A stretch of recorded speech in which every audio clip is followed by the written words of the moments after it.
I've decided to barbecue some steaks. Since it's 14th of September, the barbecue season is getting to be, well, close to the end. I'm hoping these are going to turn out well. And they're looking pretty good. I got them on a big sale at Whole Foods. And the proof will be in the eating. How do you like your steaks prepared? We've got a nice char on these. I've just flipped them, so I think maybe another 5 minutes will take care of it. I think it's time to take these steaks in.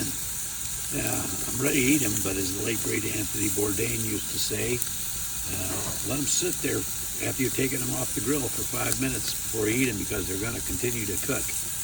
I hope I have the intestinal fortitude to follow his directions.